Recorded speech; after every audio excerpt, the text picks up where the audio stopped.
When Ryan arrived at our doorstep, luggage in hand and a carefree grin plastered across his face, I had no reason to suspect that his presence would unravel my life. My husband, Ethan, had been the one to invite him, an innocent gesture of hospitality. He's family, Ethan had reasoned. He just needs a place to stay while he sorts things out.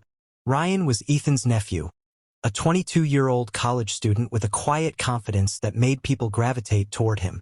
He was tall, athletic, and effortlessly charming, the kind of person who could win over anyone with a well-placed smile. I welcomed him as any good host would, offering him a drink, showing him to the guest room, and making small talk about his studies. At first, everything seemed normal. Ryan was polite, helpful even.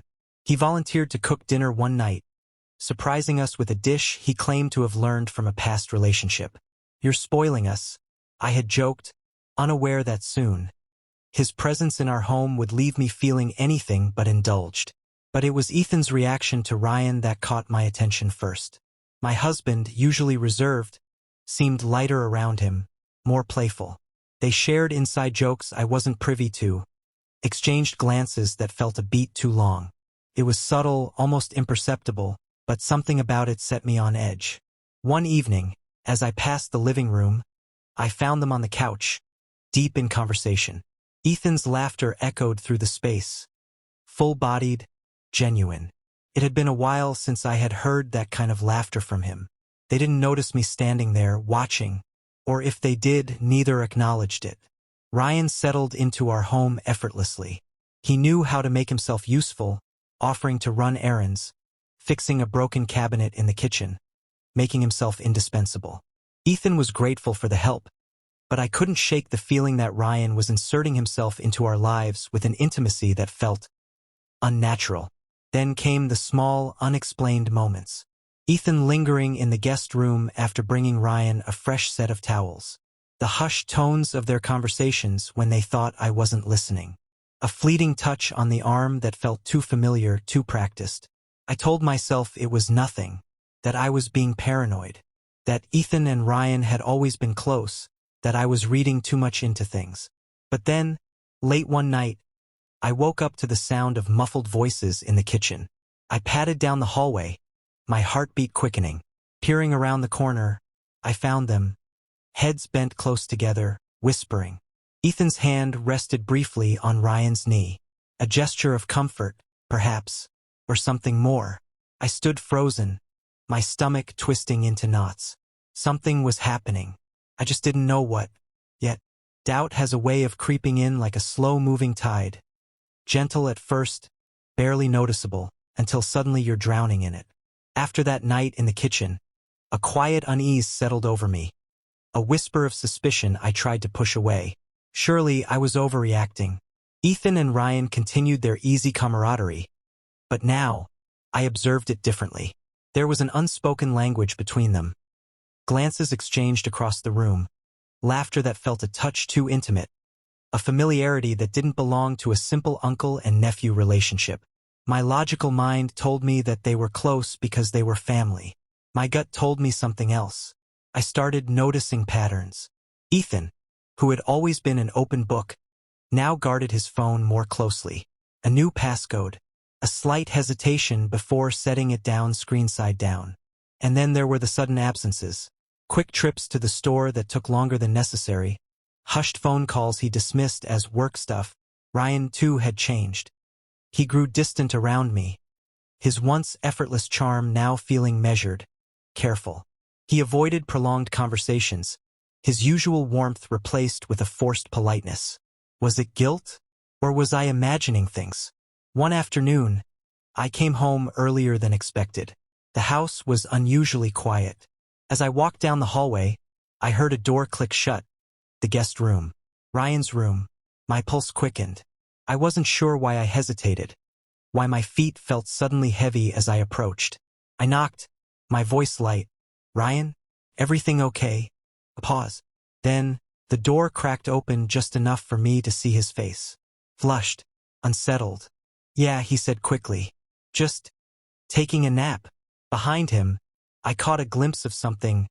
Movement. A shadow shifting near the bed. But before I could process it, Ryan stepped fully into the doorway, blocking my view. Something was wrong. That night, I barely slept. I told myself I was being ridiculous, that my mind was playing tricks on me. But the doubt had already taken root. I started watching more closely, listening more carefully.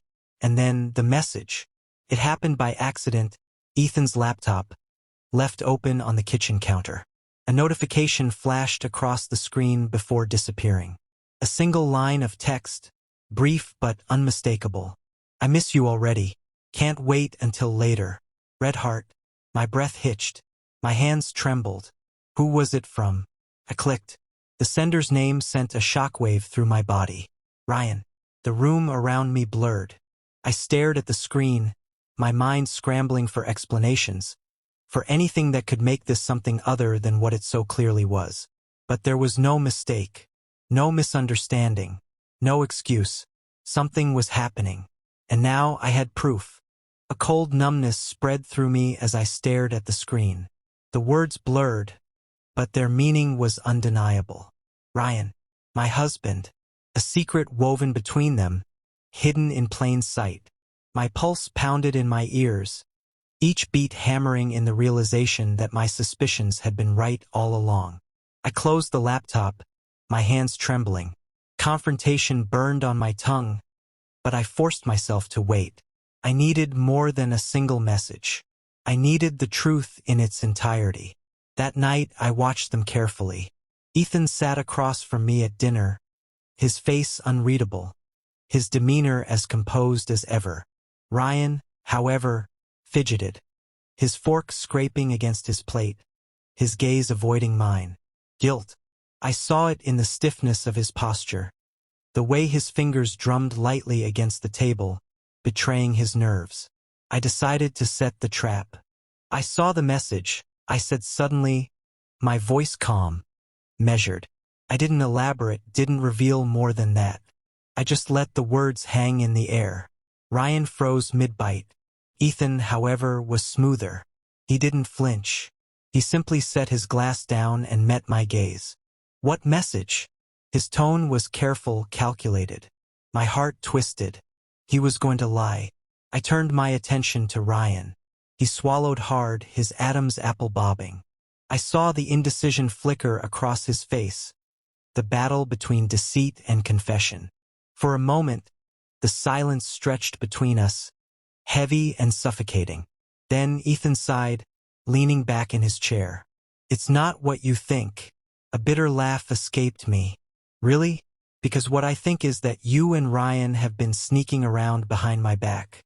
I turned to Ryan, my voice sharper now. That message, I miss you already? Can't wait until later? What exactly were you waiting for, Ryan? Ryan opened his mouth, then closed it. No words came. Ethan ran a hand through his hair, exhaling slowly. It just happened, he admitted. It just happened. The sheer audacity of those words sent a fresh wave of betrayal crashing over me. As if this was something accidental, something inevitable, rather than a choice. A series of deliberate, calculated decisions to deceive me. How long? My voice was barely a whisper, but the weight of the question was immense. Neither answered. I slammed my palm against the table. How long? Ryan flinched. Ethan looked away. Then, finally, in a voice so quiet I almost missed it, he said, a few months. The world tilted beneath me. A few months. They had been lying to me for months. Something inside me shattered. I pushed my chair back, the screech of wood against tile slicing through the silence. I can't do this, I whispered, standing on unsteady legs. I won't. And with that, I turned and walked away, leaving them in the wreckage they had created. I left the house that night, the weight of betrayal pressing down on me like a storm cloud refusing to break. The streets were quiet, the world indifferent to the chaos unraveling inside me. My hands trembled as I gripped the steering wheel, my mind replaying every moment, every sign I had ignored. I had built a life with Ethan, one I believed was strong, unshakable. Yet, with a few words, that foundation had crumbled beneath me. A few months. That was how long he had been lying, sneaking around, betraying the vows we had once spoken so earnestly. By the time I returned home, the air inside felt different, tainted. Ryan had retreated to his room. Ethan sat in the dimly lit living room, his face shadowed with regret. He looked up as I entered, but I held up a hand. "Don't," I said, my voice raw. "I don't want excuses. I don't want apologies. I just want the truth." Ethan exhaled heavily, his shoulders sagging. "I never meant to hurt you." A hollow laugh escaped me. "But you did." Silence stretched between us, thick with all the things that could never be undone. I realized then that no explanation would be enough. No words could rewrite what had already been written. So I made my choice. "I want you both gone," I said, my voice steadier than I felt. "Tonight." Ethan's eyes widened. "Please." "No," I cut him off. "You don't get to ask for anything from me. Not after this." Ryan emerged from the hallway then, his face pale, his expression unreadable. For a moment, I saw something in his eyes, shame, regret, or perhaps relief that the truth was finally out. I didn't care to decipher it. Neither of them argued. Within the hour, their bags were packed. I watched from the doorway as they left, Ethan stealing one last glance at me, as if hoping for a sign that I would change my mind. I didn't give him one. When the door shut behind them, the silence was deafening.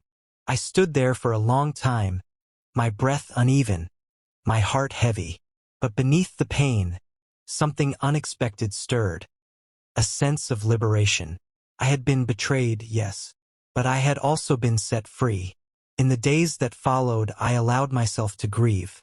I let the weight of heartbreak settle over me, knowing it wouldn't last forever. Friends rallied around me, reminding me of my worth. And slowly I began to rebuild. One morning, I stood by the window, sunlight spilling into the space that had once felt suffocating. For the first time in weeks, I felt something close to peace. Betrayal had rewritten my story, but it would not define it. And as I stepped forward into the unknown, I knew one thing for certain. This was not the end. It was only the beginning.